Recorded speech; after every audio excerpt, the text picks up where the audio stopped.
자, 건축법 보겠습니다. 207페이지.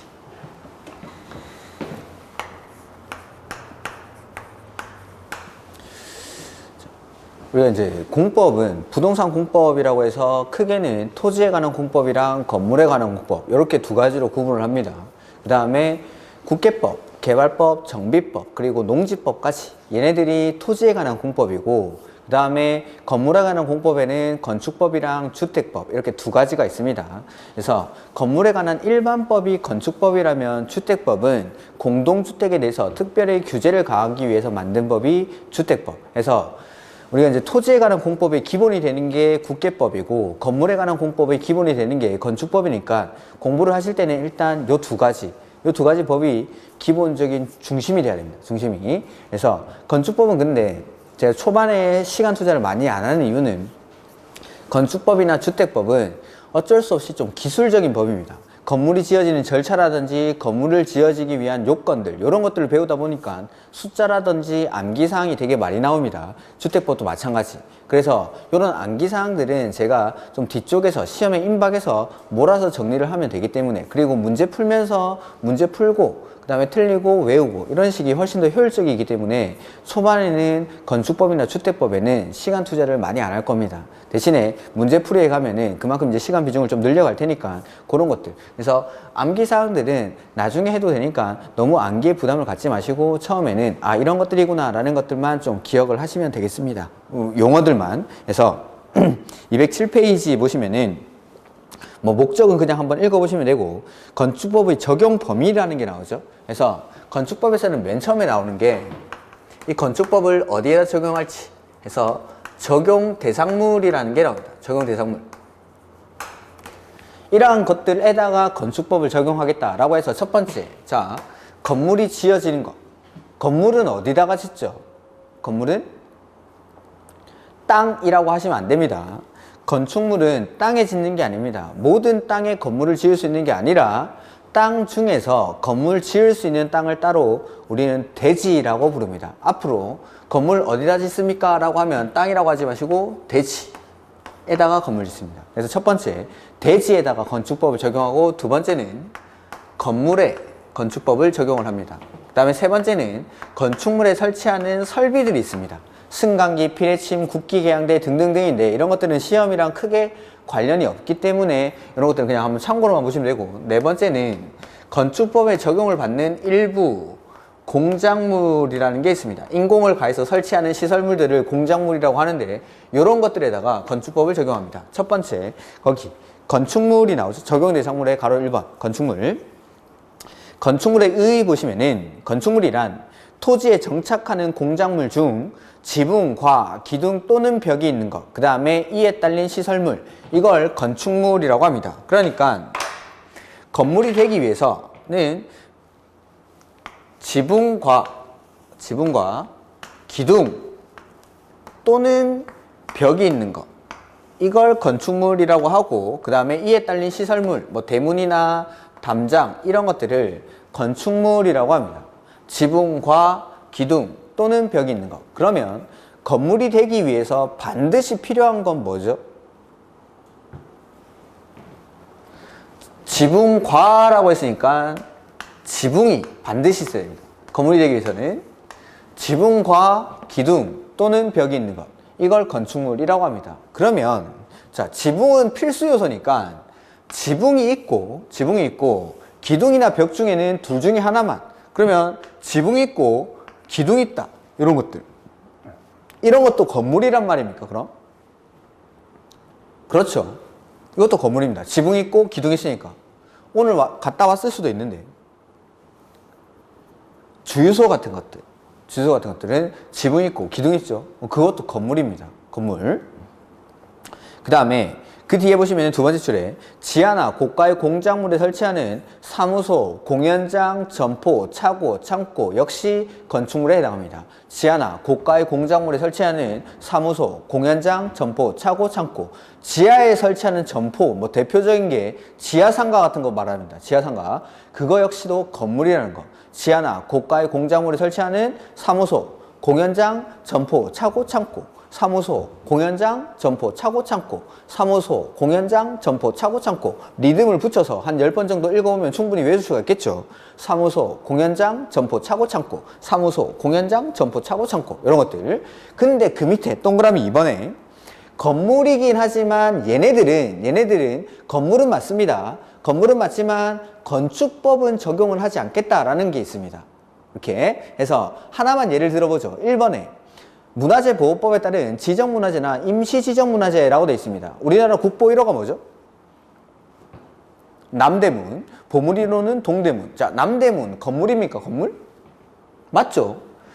지붕 있고 그 다음에 기둥 있고 벽 있으니까 건물 맞습니다.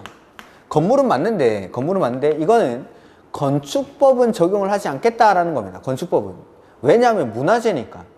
얘네는 문화재이기 때문에 문화재보호법의 적용을 받는 거지 건축법의 적용을 받는 게 아닙니다. 얘네는 이런 것들입니다. 이런 것들. 이런 것들도 뭐 암기사항이니까 다음에 보도록 하죠. 그래서 지금은 건축물이 뭔지만 건축물이 되기 위해서는 지붕과 기둥 또는 벽이 있어야 되고 그 다음에 이에 딸린 시설물이나 지하나 고가의 공작물에 설치하는 사무소, 공연장, 점포, 차고, 창고 이런 것들을 건축물이라고 합니다. 이렇게. 다음 대지가 나오죠. 다음 페이지. 대지란 공간정보 구축 및 관리 등에 관한 법률. 우리가 흔히 이제 지적법이라고 부르는 고법입니다. 에 따라 각 필지로 나눈 토지. 자, 각 필지라는 건 지번 부여 지역을 필지라고 합니다. 필지. 그러면은 자, 여기 토지가 이렇게 있으면 여기다 지번을 부여를 하는 거죠. 1번지, 2번지, 3번지, 4번지 이렇게 지번을 부여를 하면은 대지란 원칙적으로 하나의 필지가 하나의 대지가 된다라는 거. 즉 1번지가 하나의 대지가 되고 2번지가 하나의 대지가 되고 3번지가 하나의 대지가 되고 4번지가 하나의 대지가 된다. 요게 원칙입니다. 원칙. 대지라는 건 건물이 지어져 있거나 건물을 지을 수 있는 땅을 대지라고 합니다. 모든 토지가 대지가 아니라 토지 중에서 건물을 지을 수 있거나 건물을 지을 수 있는 땅을 대지라고 하는데 이 대지는 원칙적으로 하나의 필지가 하나의 대지가 된다라는 거. 1번지가 하나의 대지, 2번지가 하나의 대지, 3번지가 하나의 대지. 다만 큰 거 지을 때 이럴 때는 여러 필지를 묶어서 하나의 대지로 보기도 한다라는 예외가 있긴 있습니다. 근데 지금은 원칙만 하나의 필지가 하나의 대지가 된다라는 거. 그 다음에 뭐 설비라든지 공작물은 뭐 암기사항이라서 지금은 안 보셔도 됩니다. 그래서 책에도 안 적혀 있죠. 그 다음에 두 번째로 나오는 건 적용 대상 행위라는 겁니다.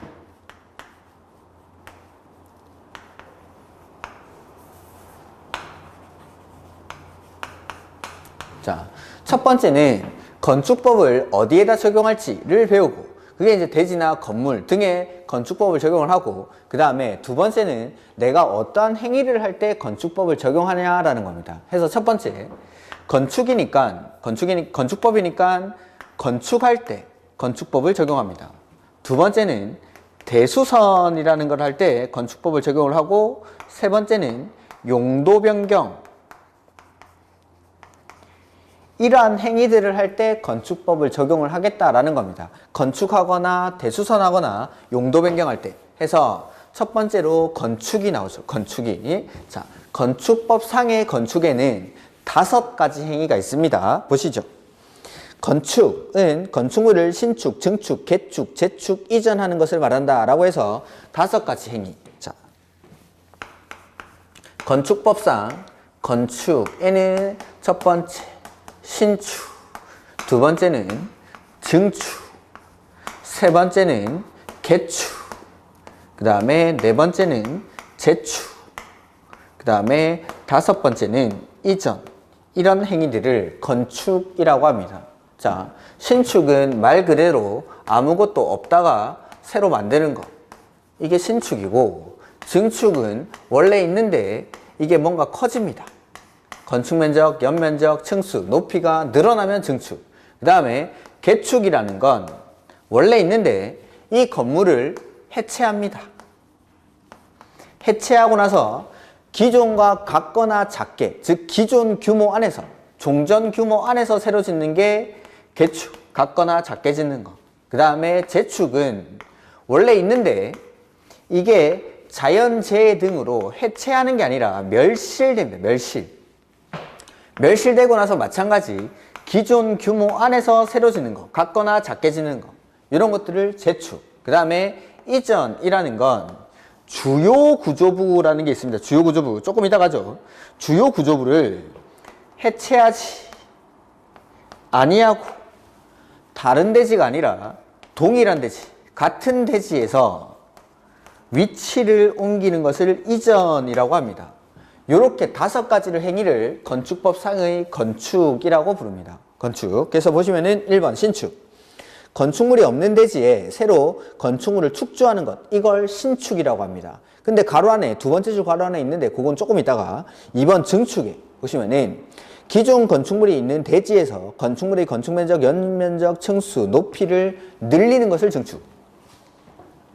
뭐든 그냥 늘어나면 증축입니다. 근데 자, 하나의 대지가 있는데 건물이 2동이 있다라고 보죠.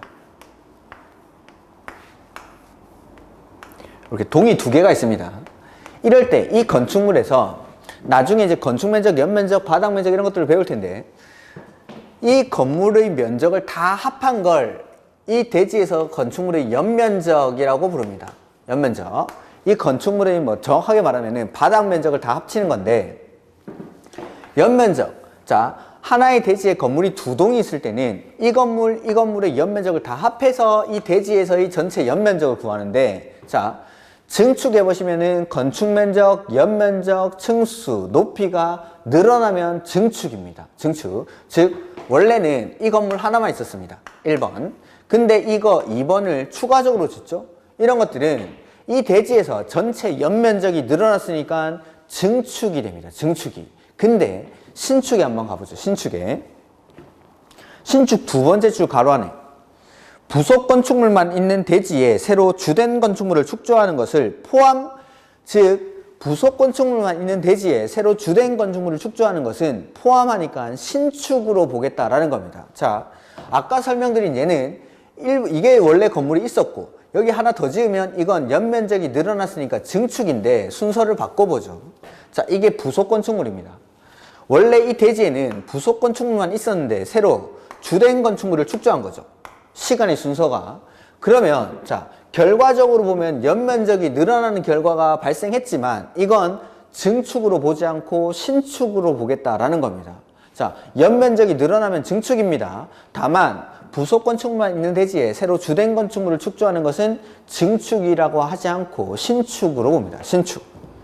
그 다음에 세 번째 개축 보시면은 기존 건축물의 전부 또는 일부 가로 띄워놓고를 해체합니다. 멸실되는 게 아니라 해체하고 나서 그 대지에 정정과 같은 규모의 범위에서 건축물을 다시 축조하는 것을 개축이라고 합니다. 같은 규모 안에서. 커지면 안 됩니다. 같은 규모 안에서. 그 다음에 재축. 건축물이 천재지면이나 그 밖의 재해로 멸실되고 나서 그 대지에 다음의 요건을 모두 갖추어 다시 축조하는 것을 말한다 라고 해서 기읍.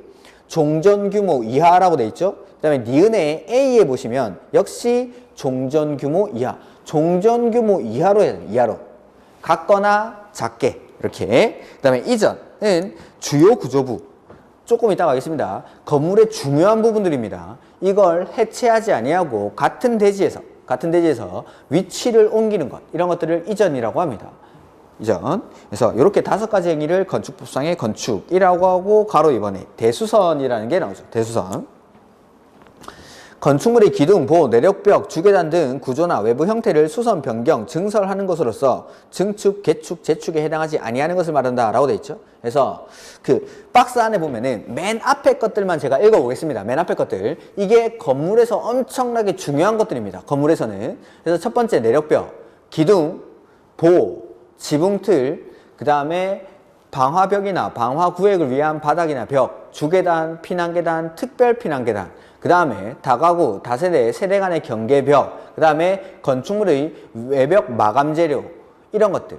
그래서 방금 제가 읽은 것들, 건물에서 아주 중요한 것들입니다. 내력벽, 기둥, 보호, 지붕틀, 방화벽이나 방화구획을 위한 바닥이나 벽, 주계단, 피난계단, 특별 피난계단, 다가구, 다세대, 세대 간의 경계벽, 건축물의 외벽 마감재료, 이러한 것들을 증설, 해체, 수선, 변경하는 것, 고치고 바꾸고 이런 것들도 다 건축법의 적용을 받습니다. 건축법의 적용을 받으니까 이러한 행위들은 그냥 하면 안 됩니다.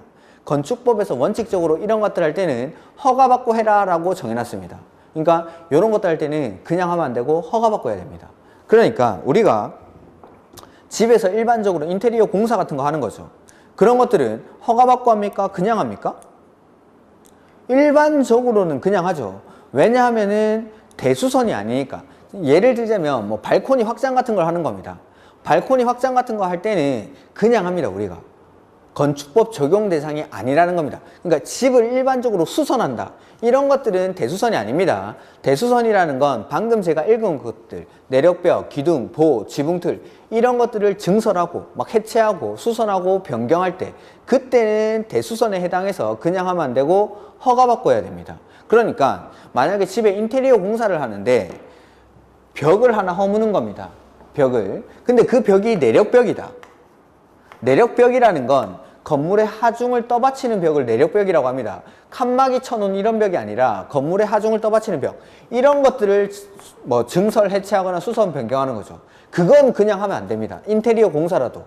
그래서 내력벽 같은 걸 건들 때는 그냥 하면 안 되고 허가받고 해야 된다라는 게 대수선이라는 얘기입니다. 그러니까 수선이긴 한데 큰 공사라는 거죠. 큰 공사.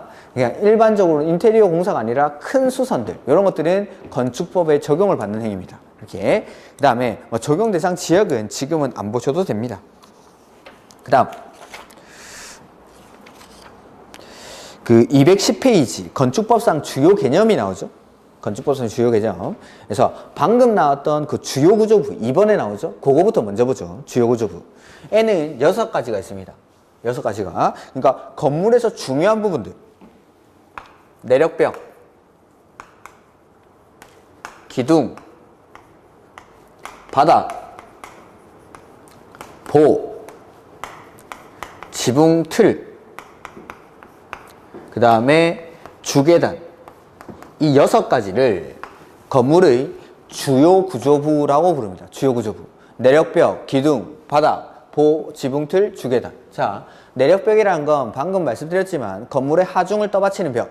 건물에서 중요한 부분들. 이거 없으면 건물 무너집니다. 그래서 내력벽, 그 다음에 기둥. 또 말 그대로 기둥. 근데 다만이라고 해서 그 뒤에 보면은 사이 기둥, 최하층 바닥, 작은 보, 차양, 옥외 계단 그 밖에 이와 유사한 것으로 건축물의 구조상 중요하지 아니한 부분은 제외한다라고 되어 있죠.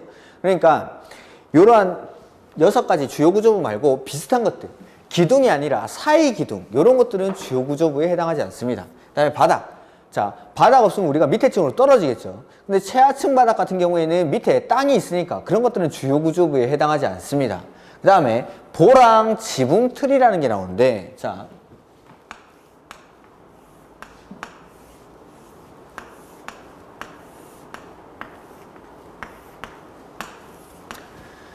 보라는 건 우리가 그 한옥에서 대들보 할 때 그 보자입니다. 대들보 할 때. 그러니까 요렇게 된 거. 가로로 이렇게 쭉 지붕에서 우리가 지붕이라든지 각 층의 가로 부분, 요걸 보라고 합니다. 보. 그 다음에 지붕틀이라는 건, 자, 이게 만약에 한옥이라면 지붕을 만들고 나서 이 위에 기와를 얹어야겠죠. 자, 기와를 얹어야 되는데 기와를 얹을 때 일정한 틀이 없다라면 기와가 그대로 다 떨어질 겁니다. 즉 지붕을 덮기 위한 재료를 얹는 틀을 지붕틀이라고 합니다. 지붕을 덮기 위한 재료를 얹기 위한 틀, 그걸 지붕틀. 그래서 여기 노란색 선, 이렇게 가로로 이렇게 쭉 길다랗게 돼 있는 이런 것들을 보라고 부르고, 이렇게 재료를 얹기 위한 틀을 지붕틀이라고 부릅니다. 그 다음에 주계단이라는 건 말 그대로 건축물의 주계단, 그걸 주계단. 요 6가지가 건축물의 주요 구조부에 해당합니다. 내력벽, 기둥, 바닥, 보, 지붕틀, 주계단. 그래서 뭐 문체가 엄청 쉽게 나올 때는 다음 중 주요 구조부에 해당하지 않는 것 뭐 이렇게 나올 때도 있습니다. 자, 요건 암기를 하셔야 되는데, 자, 철수랑 영희가 있습니다. 철수가 바보입니다, 바보. 그래가지고 영희랑 내기를 하면 맨날 지는 거죠. 그래서 철수는 내기를 하면 바보라서 맨날 영희한테 지주? 내기, 바보, 지주? 이렇게 기억을 하셔야 됩니다. 주요구조구. 철수는 바보라서 내기를 하면 영희한테 맨날 지주? 이렇게. 내기, 바보, 지주? 이렇게. 해서 이런 것들. 그 다음에 1번에 지하층이라는 게 나오죠. 지하층. 자. 지하층도 뭐 상당히 좀 중요한 개념인데, 지하층이라는 건 건축물의 바닥이 지표면 아래에 있는 층입니다. 이렇게. 자, 여기 지표면이라고 해보고 여기를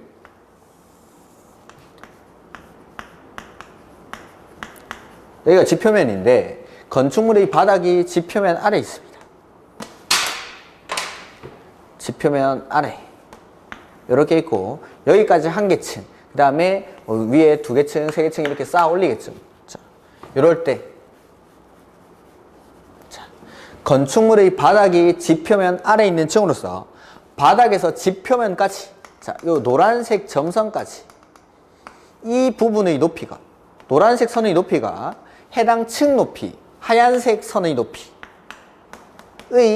2분의 1 이상인 거, 이걸 지하층이라고 합니다. 다시 한번 읽어보면 건축물의 바닥이 지표면 아래에 있는 층으로서 아래에 있고, 그 다음에 바닥에서 지표면까지의 평균 높이, 최고 높이, 최저 높이 아니고 평균 높이, 노란색 선의 평균 높이가 해당 층 높이, 하얀색 선의 2분의 1 이상인 것. 즉 노란색이 하얀색의 절반 이상이다. 그 말은 땅에 묻혀있는 부분이 해당 층 높이의 절반 이상 묻혀있다라는 거죠. 땅에 묻혀있는 부분이 더 많은 거, 이걸 지하층이라고 부릅니다. 그 다음에 2번, 3번, 4번에 나오는 건 우리가 각종 면적들이라든지 계산 문제 풀 때 쓰이는 거니까 지금은 놔두셔도 됩니다. 이렇게. 그다음에 주요 구조부 했고, 리모델링, 발코니 뭐 이런 것들은 놔두시고, 고층 건축물, 초고층 건축물, 뭐 준초고층 건축물 이런 게 나오는데,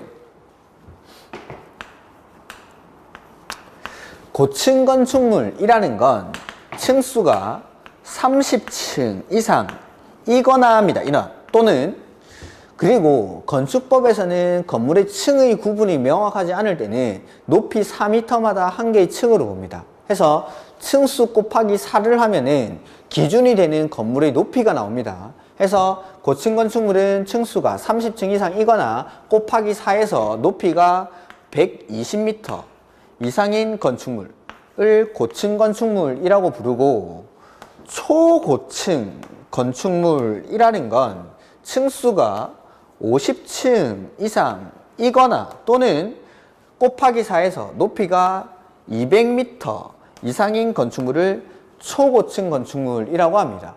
그 다음에 준초고층 건축물은 고층 건축물 중에서 초고층 건축물에 해당하지 않는 건축물을 준초고층 건축물이라고 합니다. 이렇게. 그 다음에 한옥, 건축물의 유지 관리 이런 건 안 보셔도 됩니다. 다른 법으로 이전했기 때문에. 그 다음에 그 밑에 각종 면적 등의 산정 방법이 나오는데, 뭐 연면적밖에 안 나왔는데.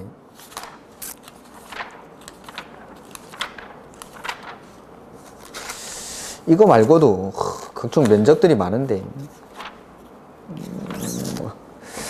연면적. 자, 보면은 하나의 건축물 각 층 바닥 면적의 합계라고 돼 있죠.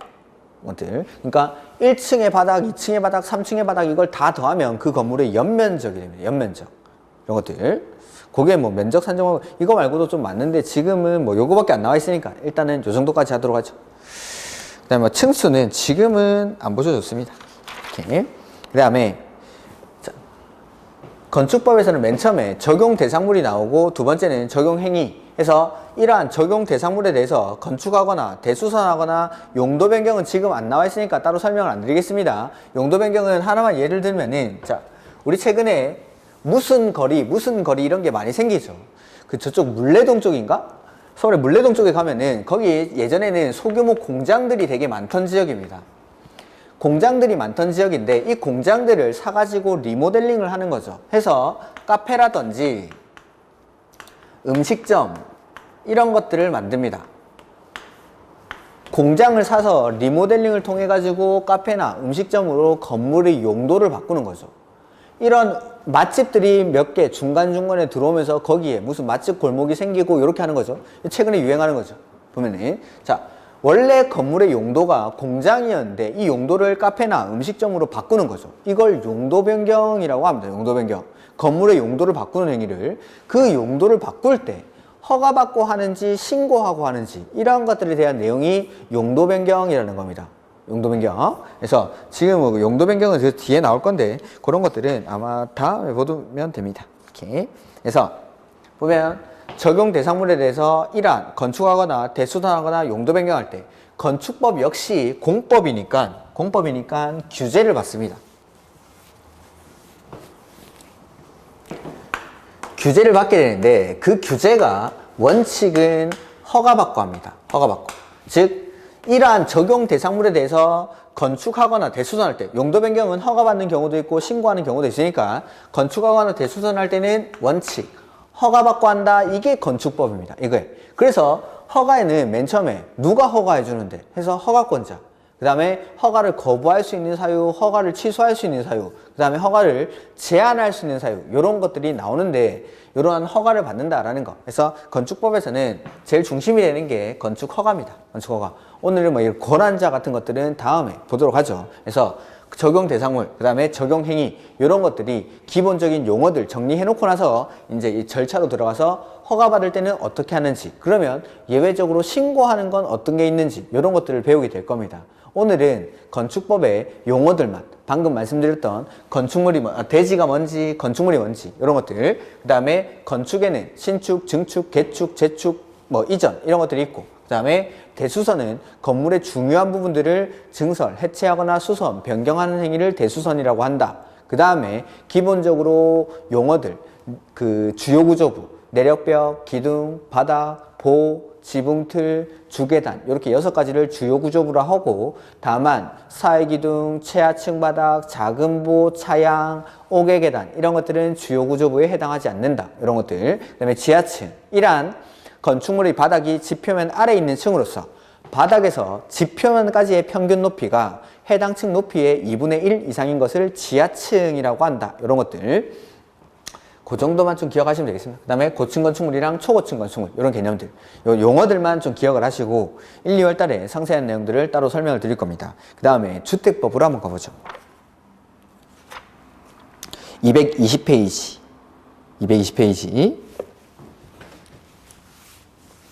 자, 건물에 관해서는 우리가 일반적으로 이 건축법이 적용이 되는데 공동주택, 분양의 대상이 되는 공동주택에 대해서는 이 주택법을 적용을 하게 됩니다. 주택법에서 배우는 내용에는 첫 번째, 용어의 정의라는 게 나옵니다. 용어의 정의. 자, 제가 목차에다가 용어의 정의를 쓴 건 처음입니다. 그러면은 이건 시험에 나온다 이 말입니다. 주택법에서만 쓰는 용어들이 있습니다. 그 용어들이 시험에 한 문제는 반드시 출제가 되고 두 문제까지 출제되는 경우도 많습니다. 그래서 오늘은 이걸 볼 겁니다. 주택법에서 용어들. 그 다음에 두 번째는 주택의 건설입니다. 일반적인 건물이 아니라 주택법의 적용을 받는 주택을 지을 때에는 어떻게 건설하는지 라고 해서 첫 번째, 자, 건축법에서는 건물 짓는 사람을 건축주라고 부릅니다. 건축주. 근데 주택법에서는 사업주체라고 합니다. 주택 건설 사업을 하는 사람을. 건축법에서는 건축주, 주택법에서는 사업주체. 이 사업주체가 되려는 사람은 미리 국장에게 등록을 해야 되는데 그 등록의 요건이 나옵니다. 그 다음에 두 번째는 조합이 나옵니다. 조합은 항상 시험 문제라고 했습니다. 조합은. 그래서 주택법상의 조합에는 지역주택조합, 직장주택조합, 리모델링 주택조합 이런 것들이 있습니다. 그 다음에 세 번째, 주택법에서는 건축법에서는 우리가 건물 지을 때 허가받고 건물 짓는다고 했죠. 허가. 그걸 건축허가라고 합니다. 건축허가. 근데 주택법 대상이 되는 이러한 주택을 지을 때는 허가 대신에 사업, 계획, 승인이라는 걸 받습니다. 사업, 계획, 승인. 사업계획 승인. 그래서 어떠한 것들을 할 때 사업계획 승인을 받는지 이런 것들이 배우게 되고, 세 번째, 자, 이렇게 주택을 지으면은 이 지어진 주택을 공급을 해야 됩니다. 공급. 그래서 이 공급에서 우리가 배우는 것들이 뉴스에서 자주 나오는 단어들입니다. 투기과열지구, 조정대상지역, 분양가 상한제, 전매 제한 이런 것들을 공급해서, 즉, 자, 허가받고 지어진 건물이 아니라 사업계획 승인받고 지어진 건물에는 그냥 이걸 사고 팔고 하면 되는 게 아니라 여기 주택법에 따른 공급에 관한 규정의 적용을 다 받게 됩니다. 투기가 알지구, 조정대상지역, 전매제한 기간이라든지 분양가 상한제 이런 규제들이 사업계획 승인받고 지어진 건물에는 다 따라붙는 거죠. 이렇게 그냥 사고 팔고 하는 게 아닙니다. 주택법에서 공급을 할 때. 그 다음에 네 번째는 주택을 건설하는 자금인데 이 자금에는 예전에는 청약 통장들이 청약 예금, 청약 부금, 청약 저축 이런 식으로 막 나눠져 있었습니다. 어떤 주택을 뭐 민영주택 공급할 때는 이게 필요하고 국민주택 공급할 때는 이게 필요하고 이렇게 나눠놨었는데 그게 너무 복잡하다 보니까 이걸 하나로 합칩니다. 지금은 주택, 청약, 종합저축이라고 부르죠. 주택, 청약, 종합저축. 그거 하나만 가입하면 되죠. 그래서 그거는 이제 시험에 안 나오고 하나 나오는 게 채권에 주택 상환 사채라는 게 있습니다. 주택 상환 사채. 올해 시험에 주택 상환 사채가 출제가 됐습니다. 이렇게 이런 것들이 주택법에서 배우는 내용인데 오늘은 여기 용어의 정의에 나오는 기본적인 주택법에서 쓰는 용어들을 좀 정리를 해보겠습니다. 자, 220페이지.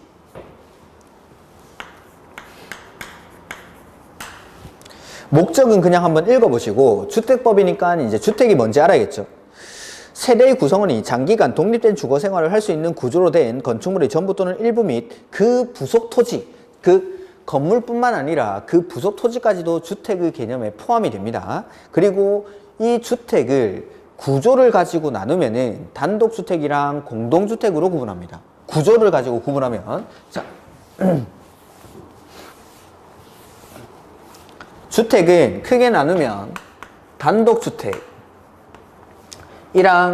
공동주택 이렇게 구분합니다. 단독이랑 공동으로. 그리고 단독주택에는 말 그대로 단독주택, 그 다음에 다중주택, 그 다음에 다가구주택 이렇게 구분을 하고 공동주택은 아파트, 연립, 다세대 이렇게 구분이 됩니다. 자, 한 번씩 읽어보면은 이번에 단독주택. 하나의 세대가 하나의 건축물 안에서 독립된 주거 생활을 할 수 있는 구조로 된 주택을 말하며 그 종류와 범위는 대통령령으로 정한다 라고 했는데 종류가 이렇게 나뉩니다. 단독주택은 말 그대로 우리가 지나가다가 저기 단독주택이네 하는 그 단독주택. 그 다음에 다중주택은 기본서가 나오면은 그때 한번 말씀을 드릴 건데 하숙집 같은 겁니다. 최근에는 잘 없지만 그러니까 직장인이라든지 학생들이 장기간 주거 생활을 할 수 있는 구조로 된 주택인데 독립된 주거 생활을 하면 안 됩니다. 그거는 개별 각 실마다 욕실을 설치할 수 있지만 부엌은 설치하면 안 되는 이런 것들. 대표적으로 하숙집 같은 것들. 그 다음에 다가구 주택이라는 건 주택으로 쓰이는 바닥 면적의 합계가 660제곱미터 이하로서 층수는 3계층 이하이고 19세대 이하이고 이런 것들이 쭉 나와 있습니다. 그런 것들은 우리가 여기 책에 안 나와 있으니까 그 기본서가 나오면은 그때 제가 표시해야 되는 숫자들 좀 정리를 해 드리겠습니다. 그 다음에 공동주택은 세 가지가 있죠. 아파트, 연립, 다세대. 아파트는 주택으로 쓰이는 층수가 5계층 이상인 거, 그걸 아파트라고 부르고, 연립이랑 다세대의 공통점은 다 주택으로 쓰이는 층수가 4계층 이하라는 건데, 연립주택은 주택으로 쓰이는 바닥면적 합계가 660제곱미터를 초과하고 다세대 주택은 660제곱미터 이하인 것, 이런 것들을 다세대라고 합니다. 이런 숫자들은 다음에 보시면. 그리고 종류만, 그래서 단독은 단독, 다중, 다가구, 공동주택은 아파트, 연립, 다세대. 근데 이게 건축법에 가면은 단독주택이랑 공동주택에 하나씩 더 들어갑니다. 건축법에서는 여기 단독주택에 공관이라는 게 포함입니다. 공관. 그 다음에 공동주택에는 기숙사라는 게 포함이 됩니다. 근데 주택법에 오면은 얘네는 빠집니다. 주택법에서는 공관이나 기숙사를 주택으로 보지 않습니다. 왜냐하면 공관은 공무원들 사는 곳이죠. 이렇게 관사 같은 거. 그 다음에 기숙사 같은 것들은 학생이 사는 곳인데 얘네들은 분양, 공급의 대상이 아니기 때문에 그래서 공급의 대상이. 분양하는 대상이 아니니까. 그래서 주택법에서는 공관이랑 기숙사를 주택으로 보지 않습니다. 그러니까 건축법에서 주택을 물어보는지 아니면 주택법에서 주택을 물어보는지 그걸 잘 보시고 단독이랑 공동을 구분을 하셔야겠죠. 이렇게 이런 것들. 이 단독이랑 공동. 그 다음에 그 옆에 세대 구분형 공동주택이 나오는데 그걸 하기 전에 뒷페이지 먼저 보시죠. 5번, 6번에 222페이지 국민주택 6번에 국민주택 규모 그 다음에 223페이지 옆에 페이지에 보시면은 민영주택이라는 게 나오죠. 자, 주택을 구조를 가지고 구분하면은 단독이랑 공동으로 구분하는데 주택을 건설하는 주체나 자금을 가지고 구분을 하면은 이 주택을 국민주택이랑 민영주택 이렇게 구분을 합니다. 국민주택이랑 민영주택. 국민주택이라는 단어는 많이 들어보셨을 겁니다. 자, 오늘 정확하게 그 개념을 알고 가죠. 국민주택이란 국민주택 규모 이하에 해당하는 주택으로서 공공이 직접 건설하는 주택을 국민주택이라고 합니다. 내지는 공공의 자금으로 건설되는 주택, 요걸 국민주택이라고 하고 민영주택은 따로 개념이 있는 게 아니라 국민주택이 아닌 건 싹 다 모두 민영주택이라고 합니다. 그래서 국민주택의 개념을 먼저 한번 읽어보면은 다음의 어느 하나에 해당하는 주택으로서 국민주택 규모 이하인 주택을 말한다라고 돼 있죠. 그래서 국민주택 규모 이하라고 했으니까 우리 국민주택 규모가 뭔지를 한번 보죠. 거기 6번에 국민주택 규모란 주거의 용도로만 쓰이는 면적, 이걸 주거전용 면적이라고 부릅니다. 주거전용 면적. 주거전용 면적이 1호 1세대당 85제곱미터 이하, 이걸 국민주택 규모라고 합니다. 국민주택 규모. 근데 가로 안에 수도권 정비계획법에 따른 수도권을 제외한 도시지역이 아닌 읍면지역에서는 100제곱미터 이하, 요걸 국민주택 규모라고 합니다. 국민주택 규모. 그러니까 국민주택이랑 국민주택 규모는 다른 말입니다. 완전히. 국민주택 규모는 1호 1세대당 주거전용 면적이 85제곱미터 이하인 것. 근데 국민주택이라는 건 85제곱미터 이하인 주택으로서 공공이 짓거나 공공의 자금으로 건설되는 주택. 해서 국민주택의 박스 안에 보시면은 1번, 동그라미 1번에 국가, 지자체, 주공, 지방공사, 이런 사람들이 바로 공공입니다. 국가, 지자체, 주공, 지방공사, 이 사람들이 건설한 주택. 그러니까 공공이 직접 건설한 주택이죠. 그다음에 동그라미 2번은 국가, 지자체의 재정, 즉 공공의 재정이라든지 주택도시기금으로부터 자금 지원을 받아 한마디로 말하면 공공의 자금으로 건설되는 85제곱미터 이하인 주택을 국민주택이라고 합니다. 근데 요거 아닌 거, 국민주택이 아니면 싹 다 민영주택. 자, 예를 한번 들어보죠. LH 한국토지주택공사가 주거전용 면적 110제곱미터의 아파트를 건축했습니다. 요건 국민주택일까요? 민영주택일까요? LH 한국토지주택공사가 직접 지었죠. 직접 지었다라고 하더라도 국민주택이 되기 위해서는 85제곱미터 이하에 해당을 해야 됩니다. 그러니까 이거는 LH가 지었지만, 공공이 직접 지었지만 국민주택 규모를 초과해버리니까 국민주택에 해당하지 않죠. 국민주택에 해당하지 않으면 민영주택이 됩니다. 그러니까 LH가 짓는다고 해서 무조건 국민주택인 건 아닙니다. 한국토지주택공사가 짓는다 하더라도 국민주택 규모 이하일 때 국민주택에 해당한다라는 거. 이렇게 해서 자, 주택을 구조를 가지고 분류하면 단독이랑 공동으로 구분하고 자금이라든지 건설하는 주체를 가지고 구분하면은 국민주택과 민영주택으로 구분합니다. 그리고 국민주택 규모라는 건 주거전용 면적이 1호 1세대당 85제곱미터 이하인 주택을 국민주택 규모라고 합니다. 이렇게. 그 다음에 우리 앞에 안 한 거 하나 있었죠. 222페이지. 자, 용어의 정의. 주택법 용어의 정의에서 시험에 제일 많이 나오는 게 지금 보시는 세대 구분형 공동주택이랑 다음 페이지에 나오는 도시형 생활주택이라는 겁니다. 그래서 세대 구분형 공동주택의 개념을 한번 읽어보겠습니다. 세대 구분형 공동주택이란 공동주택의 주택 내부 공간의 일부를 세대별로 구분하여 생활이 가능한 구조로 하되 그 구분된 공간의 일부를 구분 소유할 수 없는 주택입니다. 없는 주택. 으로써 다음의 대통령령으로 정하는 건설 기준, 면적 기준 등에 적합하게 건설된 주택을 말한다 라고 돼 있죠. 자, 이 세대 구분형 공동주택은 종류가 두 가지가 있는데 일단 이 세대 구분형 공동주택이 뭔지를 보겠습니다.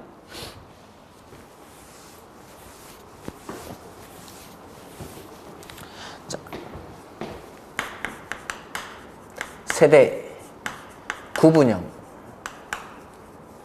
공동주택. 기존의 4인 가구가 대부분의 가구 구성원 수를 이룰 때 에는 가장 인기 있던 평형이 32평짜리 아파트였던 거죠. 그래서 자, 이 32평 아파트의 구조를 한번 보면 여기 현관이 있어요. 현관이 있고 이 현관을 들어오면은 여기 작은 방 하나 있고 옆에 화장실 딸려 있고 그 다음에 여기 큰 방, 그 다음에 또 작은 방 하나 더.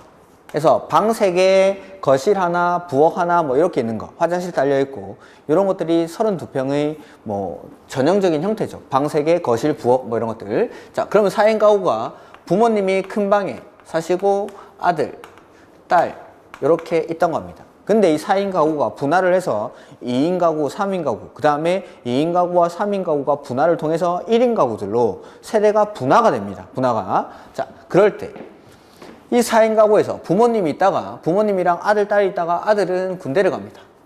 딸은 시집을 가죠. 이렇게. 그러면서 이제 방이 나눠둡니다. 그러면 아버지는 큰 방에 주무시고 어머니는 하루는 아들 방, 하루는 딸 방, 하루는 거실 이렇게 막 방황을 하는 거죠. 해서 이 남는 공간을 활용할 수 없을까라고 해가지고 만들어진 게 이 세대 구분형 공동주택입니다. 해서 세대를 구분해 줍니다. 벽을 쳐서. 그리고 이 각각의 공간마다 별도로 욕실, 부엌, 현관을 설치를 해줍니다. 그러면 이제 세대가 구분해서 이걸 사용할 수 있는 거죠. 근데 이 구분된 공간을 따로 구분 소유할 수는 없습니다. 구분 소유라는 건 이거 따로 등기하고 이거 따로 등기하고 이 말인데 안 된다 이거죠. 안 된다. 등기를 따로 하는 건 아닙니다. 등기를 따로 해서 소유권을 따로 가지는 건 아니고 세대가 구분해서 사용할 수 있는 거, 이걸 세대 구분형 공동주택이라고 합니다. 이렇게 해서 종류는 크게 두 가지가 있는데 첫 번째는 신축하는 아파트에서 지을 때, 이런 세대 구분형 공동주택을 지을 때의 건설 기준이 거기 가로 1번에 나오는 겁니다. 사업계획 승인을 받아 건설하는 공동주택의 경우에는 이 기준에 맞춰서 지어라 라는 거고, 그 밑에 넣어보시면 동그라미 2번에 공동주택관리법에 따른 행위 허가를 받거나 신고를 하고 설치하는 공동주택의 경우라고 돼 있죠. 이거는 지금 이거 제가 예를 든 거 32평짜리 아파트를 기존에 32평짜리였는데 이걸 리모델링을 통해서 이렇게 만드는 겁니다. 즉 신축하는 아파트에다가 세대구분형 공동주택을 지을 수가 있고, 그 다음에 기존의 아파트를 리모델링을 통해서 이렇게 만들 수도 있다라는 겁니다. 이렇게 이런 것들이 이제 세대구분형 공동주택이라고 부르는 겁니다. 이렇게 뭐 상세한 요건들은 우리가 다음에 보도록 하죠. 그 다음에 222페이지 다음 페이지에 7번에 도시형 생활주택이라는 게 나옵니다. 도시형 생활주택. 실무를 하고 계신 분들이 계신지 모르겠는데 우리가 이제 밖에 나가면 이건 흔히 도생이라고 줄여서 많이 읽습니다. 도생. 자, 300세대 미만의 국민주택 규모에 해당하는 주택으로서 도시지역에 건설하는 다음의 주택을 말한다 해서 도시형 생활주택에는 종류가 3가지가 있습니다. 자, 정리를 한번 해보죠.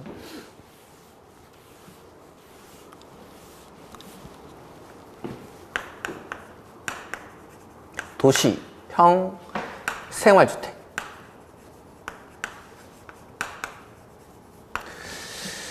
도시형 생활주택이란 세대수는 300세대 미만으로서 국민주택 규모에 해당하는 주택으로서 도시형 생활주택이니까 도시지역에 건설합니다. 종류는 3가지. 첫 번째, 단지형 연립주택. 두 번째는 단지형 다세대 주택. 그 다음에 세 번째는 원룸형 주택. 이렇게 종류가 3가지. 자, 이런 주택들이 왜 필요하냐면 도시지역에서 주거 생활이 되게 불안정한 계층들이 있습니다. 그런 계층들에게 이 주택의 공급을 늘려주기 위해서 도시형 생활주택이라는 개념을 만들고, 이렇게 건설업자들, 주택사업자들이, 주택건설업자들이 이 도시형 생활주택을 지을 때는 여러 가지 혜택을 줍니다. 그러면서 이 혜택을 받으면서 이러한 주택을 좀 도시지역 안에서 많이 공급을 해줘라고 하는 게 도시형 생활주택이라고 해서 종류는 세 가지가 있습니다.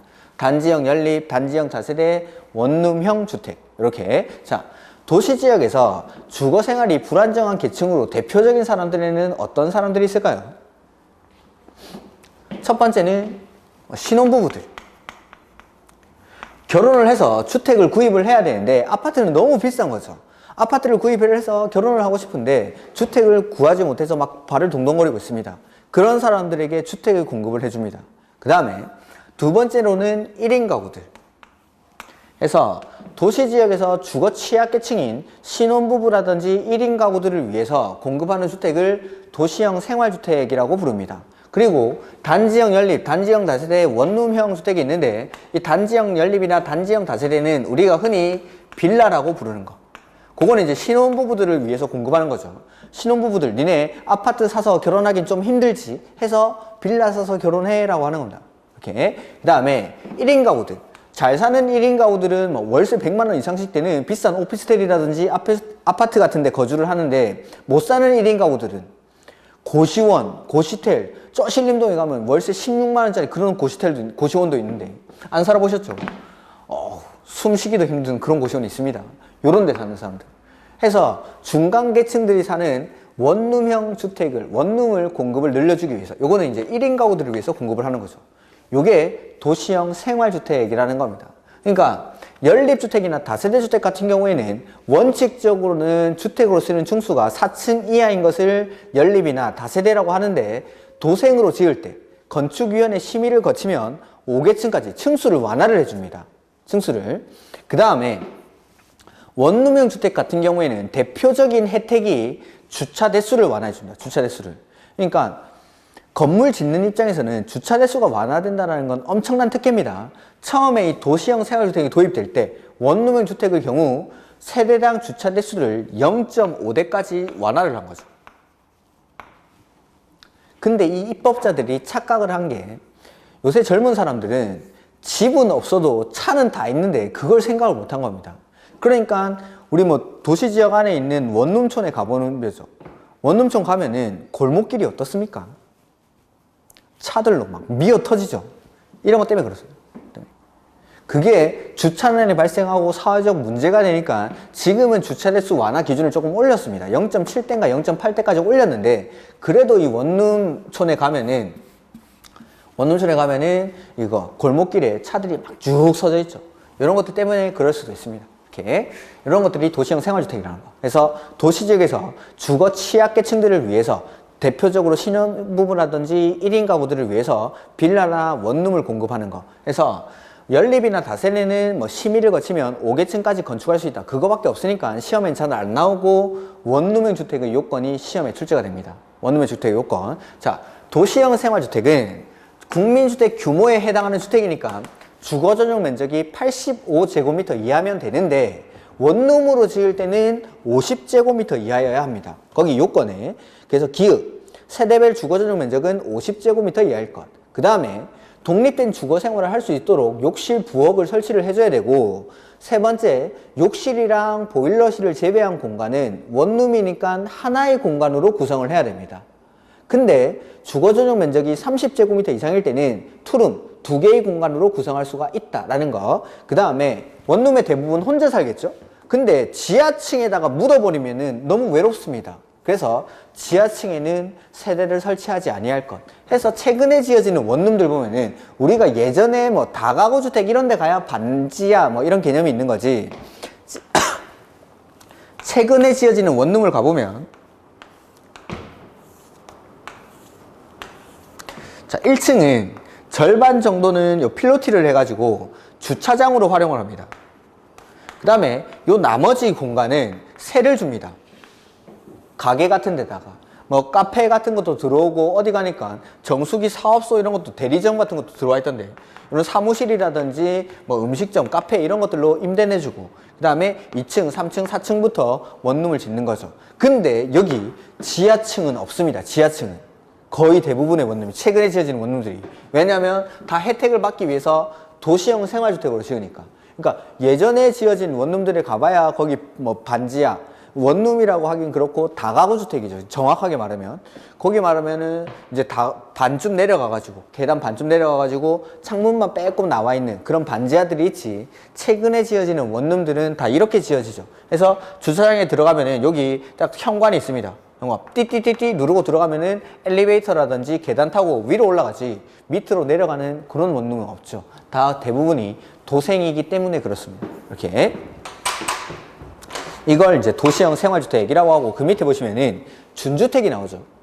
준주택은 주택이 아니다 이 말입니다. 주택이. 우리가 민법에서 준법률행위 이런 걸 배우실 텐데 준법률행위, 최고, 거절, 뭐 통지, 의사의 통지, 관념의 통지 이런 것들 준법률행위니까 걔네는 법률행위는 아닙니다. 최고는 법률행위는 아니지만 법률행위에 준하는 효력이 발생하기 때문에 그걸 법률행위에 준해서 관리하겠다 이 말이죠. 준주택도 마찬가지. 주택이 아닙니다. 주택이 아니지만 사람들이 주거용으로 대부분 활용을 하더라는 거죠. 해서 이걸 준주택이라고 합니다. 첫 번째, 다중생활시설이라는 게 나오는데 이게 뭐냐면 고시원입니다. 고시원. 다중생활시설은.